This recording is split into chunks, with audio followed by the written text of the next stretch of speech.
नमस्कार, स्वागत है आप सभी का। मैं हूं कृतिका और देश का सबसे भरोसेमंद चैनल डीडी न्यूज पर लेकर हाजिर हूं आपका अपना पसंदीदा शो खबरों का सरपंच न्यूज पंच। और इस कार्यक्रम के जरिए हम आप तक हर रोज वो तमाम खबरें पहुंचाते हैं जिन पर रहती है हम सभी की नजर, क्योंकि न्यूज पंच में सिर्फ खबर नहीं होती बल्कि होती है हर खबर की पूरी पड़ताल।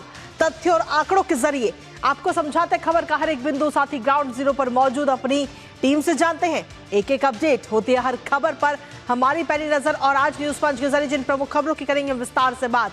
सबसे पहले एक नजर उन प्रमुख खबरों पर टॉप लाइंस के जरिए।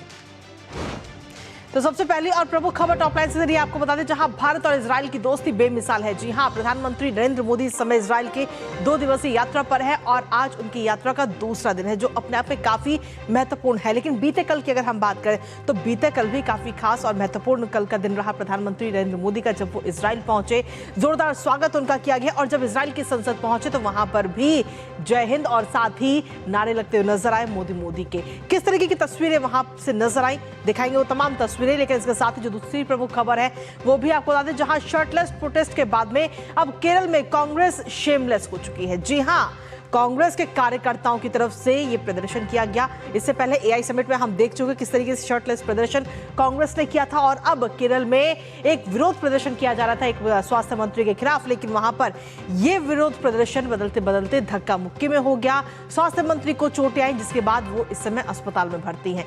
बताएंगे इस पूरी खबर के बारे में भी विस्तार से। लेकिन इसके साथ ही जो तीसरी प्रमुख खबर वो है त्योहार से जुड़ी। जी हाँ, होली का जो त्योहार है वो बेहद ही नजदीक है और ऐसे में जो लोग अपने घरों से बाहर रहते हैं उन लोगों के लिए अब कंफर्म टिकट की गारंटी कहीं ना कहीं मिलती हुई नजर आ रही है, क्योंकि रेलवे ने अपनी अभी से कमर कस ली और कई सारी स्पेशल ट्रेनें चलाने का ऐलान किया गया है।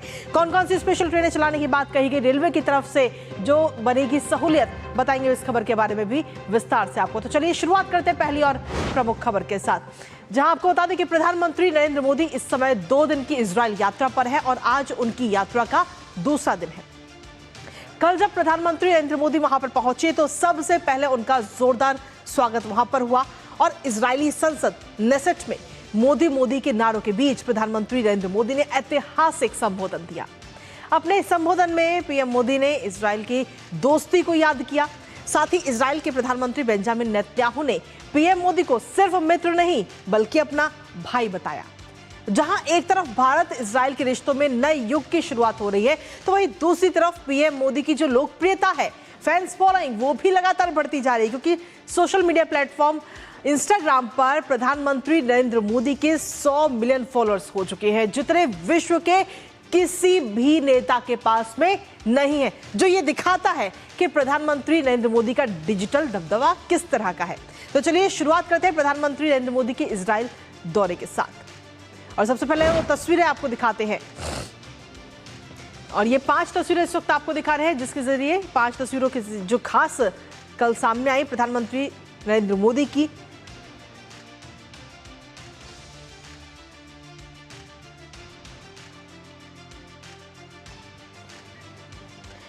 तो ये तस्वीरें इस वक्त आपको दिखा रहे हैं। पहली तस्वीर आप देख रहे हैं, इजराइल के सर्वोच्च संसदीय सम्मान प्रधानमंत्री नरेंद्र मोदी को मिला और दूसरी तस्वीर में आप देख रहे हैं जब प्रधानमंत्री इजरायली संसद पहुंचे तो वहां पर मोदी के नारे सुनाई दिए गए वहां पर जो लोग मौजूद थे।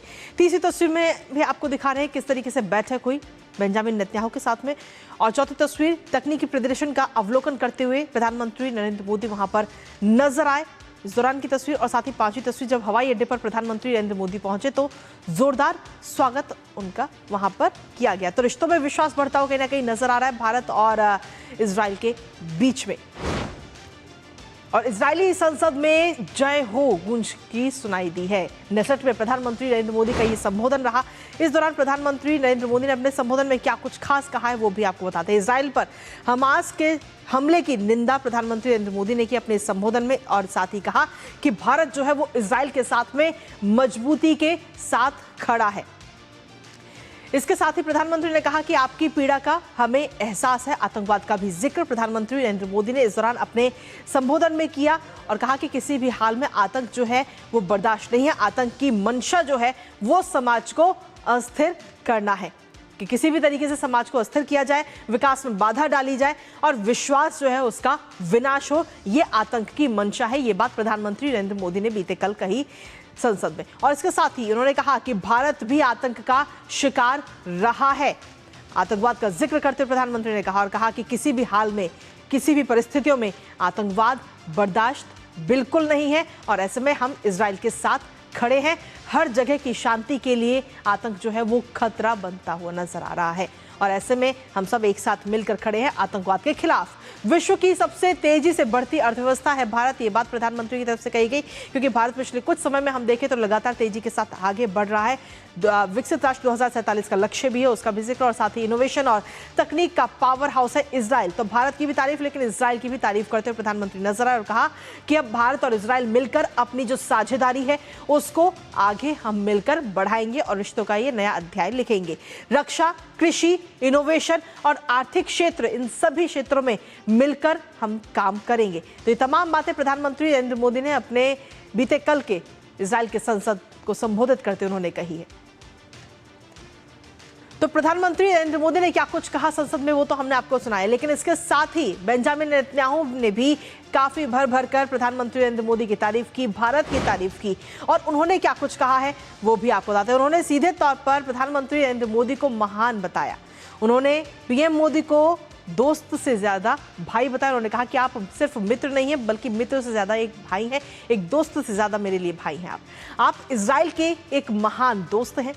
पीएम मोदी को गले लगना एकदम कुछ खास है और एक अलग अंदाज होता है, ये बात उनकी तरफ से कही गई। साथ ही उन्होंने कहा कि जब दोनों देश मिलेंगे तो व्यापार दोगुना होगा, सहयोग तिगुना होगा और समझ जो है वो चौगुना होती हुई नजर आएगी। इसके साथ ही उन्होंने कहा कि भारत जो है वो 1.5 अरब लोगों की एक विशाल शक्ति है जो आगे आने वाले समय में इजराइल के लिए काफी सहायक भी होगी और कई चीजों में हम एक साथ मिलकर आगे बढ़ते हुए नजर आएंगे।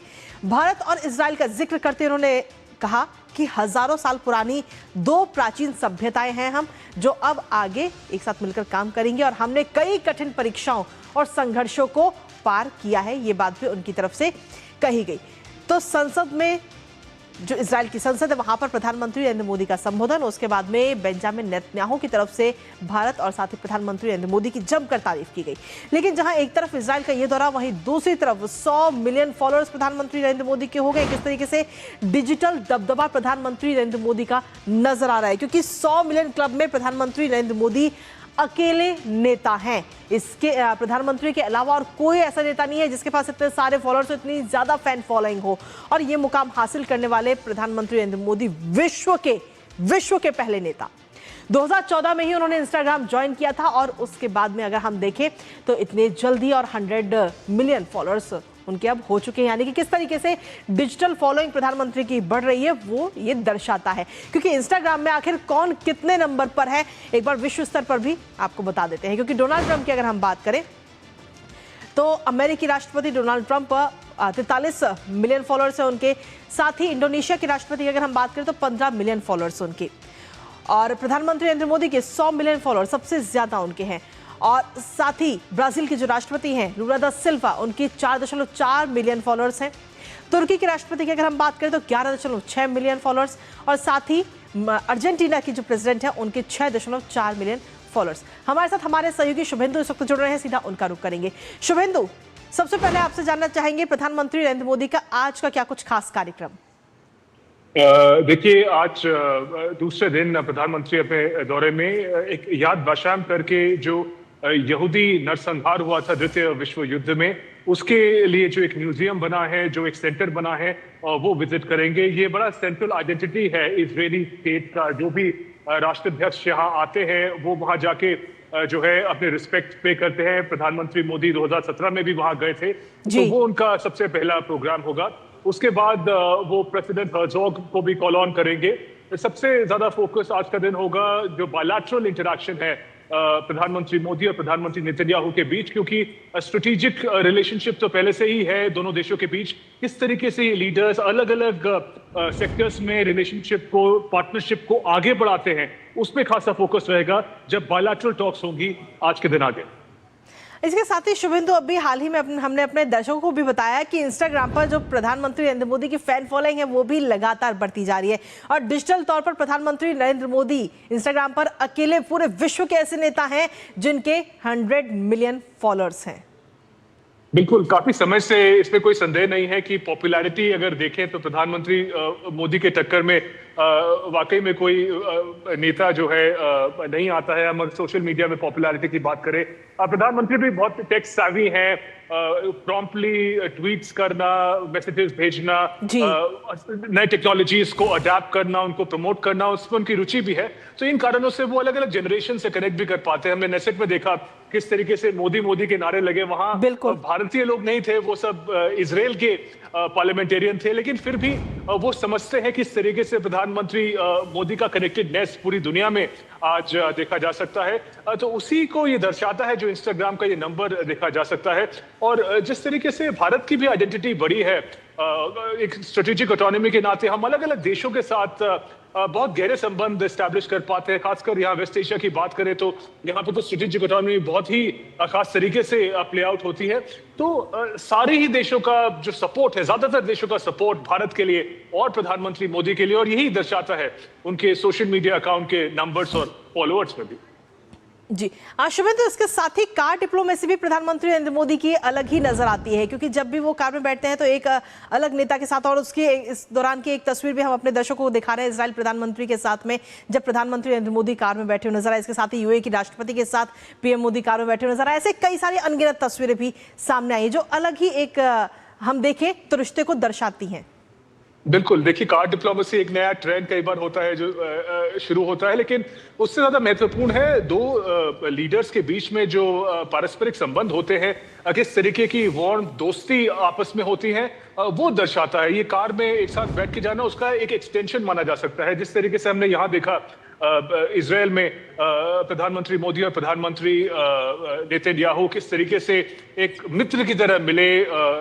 पीएम नेतन्याहू तो भारतीय पोशाक पहन के उन्होंने डिनर में पार्टिसिपेट किया प्रधानमंत्री मोदी के साथ। ये सब एलिमेंट्स होते हैं कि किस तरीके से जो पर्सनल बॉन्डिंग होती है लीडर्स के बीच, उससे दो देशों के बीच में जो रिश्ते होते हैं उनमें काफी और सुधार आता है और सशक्त होते हैं। और कार डिप्लोमेसी जिसकी आपने बात करी उसका एक बहुत ही खास उदाहरण होगा। बिल्कुल, कार डिप्लोमेसी के साथ ही प्रधानमंत्री नरेंद्र मोदी का जो हग करने का एक तरीका है, अंदाज है, वो भी कहीं ना कहीं काफी ज्यादा मशहूर है, जिसका जिक्र उन्होंने नेतन्याहू ने भी किया अपने संबोधन में। बिल्कुल, मोदी हग के नाम से अब शायद ये जाना जाएगा। प्रधानमंत्री नेतन्याहू ने कनेसेट में अपने व्यक्तिगत भाषण में इस बात की चर्चा की, और ये फिर से जो एक प्रधानमंत्री एक भारतीय संस्कृति को आगे बढ़ाते हैं, जो गले मिलके मेहमानों को स्वागत होता है या हम अपने दोस्तों का अभिनंदन करते हैं, वही संस्कृति अब हम देखते हैं कि दुनिया के सभी जो राष्ट्राध्यक्ष है वो भी इसके बारे में जान रहे हैं प्रधानमंत्री मोदी द्वारा। और एक बार फिर से ये जो आपस के दोस्ती है, संबंध है प्रधानमंत्री मोदी और प्रधानमंत्री नेतन्याहू, ये बहुत इंपॉर्टेंट ड्राइविंग फैक्टर है दोनों देशों को आगे बढ़ाने का। और आज जब वो बायलैटरल एक डिप्लोमेटिक सेटअप में मिलेंगे, बायलैटरल टाइज को आगे बढ़ाएंगे, इसीलिए जो उम्मीदें हैं, एक्सपेक्टेशंस है, वो काफी ज्यादा है किस तरीके से ये रिलेशनशिप को और एलिवेट किया जाएगा जब प्रधानमंत्री दूसरे दिन प्रधानमंत्री नेतन्याहू के साथ बातचीत करेंगे। चलिए, बहुत बहुत शुक्रिया शुभेंदु, तमाम जानकारी हमारे साथ साझा करने के लिए। आप लगातार इस खबर पर अपनी नजर बनाए रखिएगा, आगे भी आपसे अपडेट हम लेते रहेंगे। तो प्रधानमंत्री नरेंद्र मोदी के इस दौरे पर नजर हमारी लगातार बनी हुई, लेकिन इसी बीच रुकेंगे एक छोटे से ब्रेक के लिए। आप बने रहिए हमारे साथ।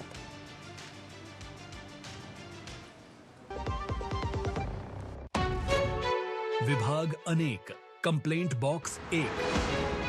किसी भी सरकारी दफ्तर, विभाग या बैंक से जुड़ी शिकायत के लिए pgportal.gov.in पर जाएं, रजिस्टर करें, संबंधित विभाग चुनें, शिकायत दर्ज करें और ट्रैकिंग आईडी नोट करें। एसएमएस या ईमेल पर एक्नॉलेजमेंट पाएं और शिकायत का जवाब सीधे मंत्रालय से प्राप्त करें। अब तक 1 करोड़ 12 लाख से अधिक भारतीयों ने भरोसा जताया। सीपी ग्राम्स, आपकी हर शिकायत का हल। अभी शिकायत दर्ज करें pgportal.gov.in। जब धरती चीर कर निकलता है लोहे का पत्थर और मिलता है मोंगिया के जोश से, फिर तपता है, पिघलता है और बनता है फौलाद। अब होता है सरिया सारी खूबियों के साथ। मोंगिया स्टील, मजबूत देश का मजबूत सरिया। Video call. मैं सीनियर इंस्पेक्टर काली पहाड़ी चौकी से। यस, आपके पार्सल में ड्रग्स मिले हैं। ड्रग? मैंने आपको अरेस्ट किया जाता है। यदि बचना चाहते हो तो 2 लाख रुपए। ये फोन पे कौन अरेस्ट करता है? तुम पुलिस नहीं है और हम बोगा मतलब मूर्ख नहीं है। यूपीआई कहता है अगर कोई नकली पुलिस बन के आपको भी कॉल करे और डराए तो कहो मैं मूर्ख नहीं।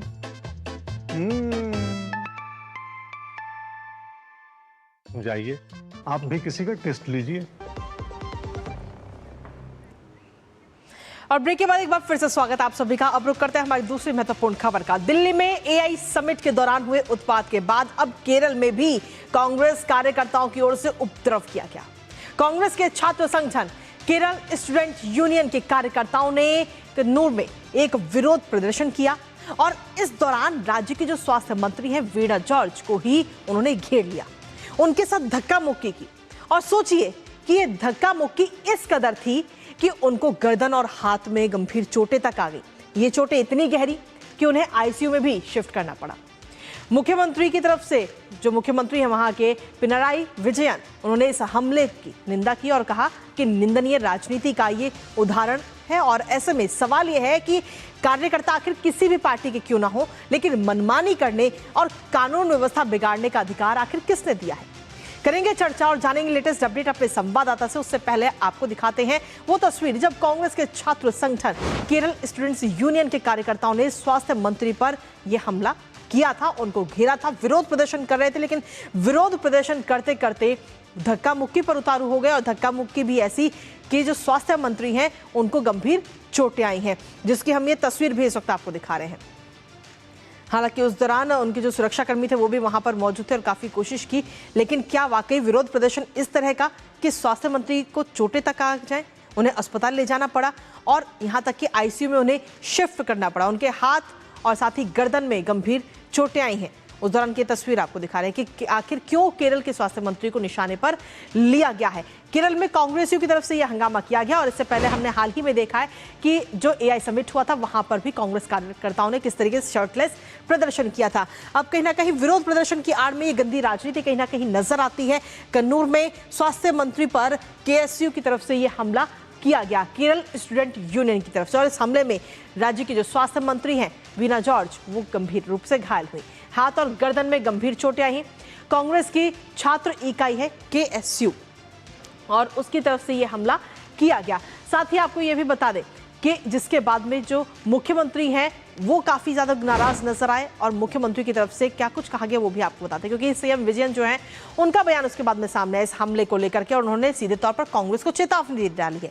उन्होंने कहा है कि कांग्रेस की जो मनमानी है वो बिल्कुल भी नहीं चलेगी, ये बात उनकी तरफ से कही गई। साथ ही उन्होंने कहा कि केएसयू का हमला कांग्रेस की गंदी राजनीति है और ये बल्कि ये प्रदर्शन नहीं था, क्योंकि कहा लगातार ये जा रहा है कि ये प्रदर्शन किया जा रहा था, विरोध प्रदर्शन था, लेकिन सीएम की तरफ से कहा गया कि ये प्रदर्शन नहीं बल्कि हमला करना इसका सीधा उद्देश्य था। और ऐसे में जब कांग्रेस पर इतने सारे गंभीर आरोप लगे तो कांग्रेस ने इन तमाम आरोपों से साफ तौर पर इनकार कर दिया। सीएम के आरोपों से दरकिनार कांग्रेस करती हुई नजर आई है और कहा है कि केएसयू ने केवल शांतिपूर्ण विरोध प्रदर्शन किया है।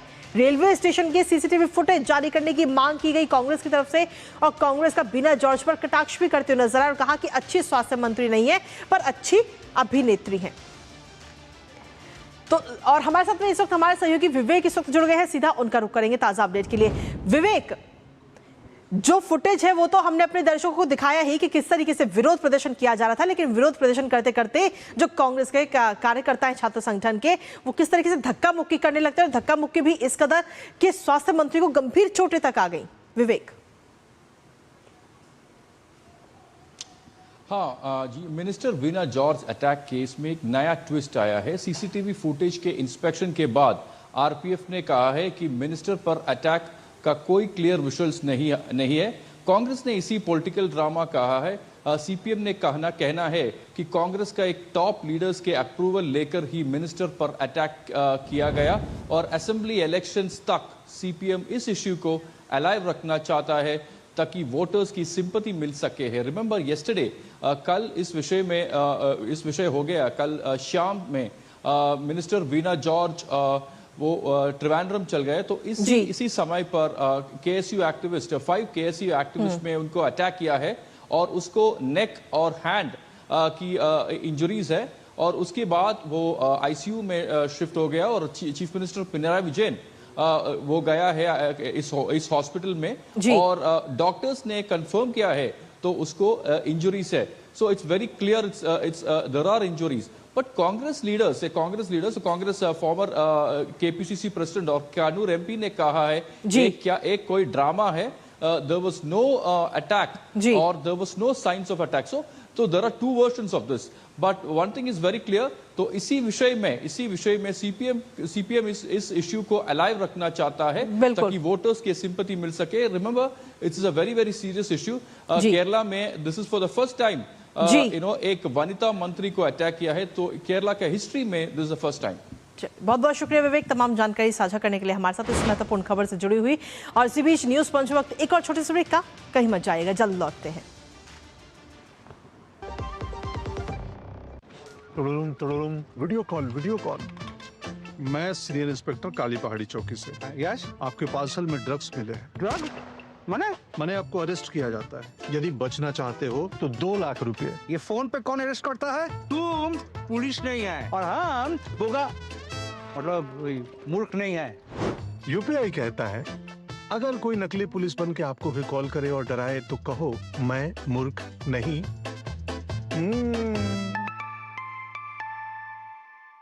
जाइए आप भी किसी का टेस्ट लीजिए. विभाग अनेक, कंप्लेंट बॉक्स 1. किसी भी सरकारी दफ्तर, विभाग या बैंक से जुड़ी शिकायत के लिए pgportal.gov.in पर जाएं, रजिस्टर करें, संबंधित विभाग चुनें, शिकायत दर्ज करें और ट्रैकिंग आईडी नोट करें.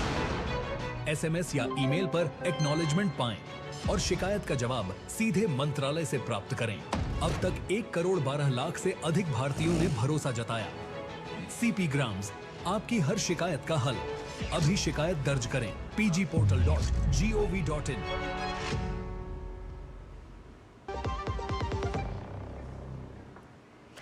और ब्रेक के बाद एक बार फिर से स्वागत है आप सभी का. आप रुक करते हैं हमारी तीसरी महत्वपूर्ण खबर का. होली पर अपने घर से दूर रहने वाला हर व्यक्ति का अरमान होता है कि वो घर जाए और अपने परिवार के साथ इस बड़े पर्व को धूमधाम से मनाए. और ऐसे में कई बार टिकट नहीं मिलती और फ्लाइट का किराया भी काफी हाई हो जाता है.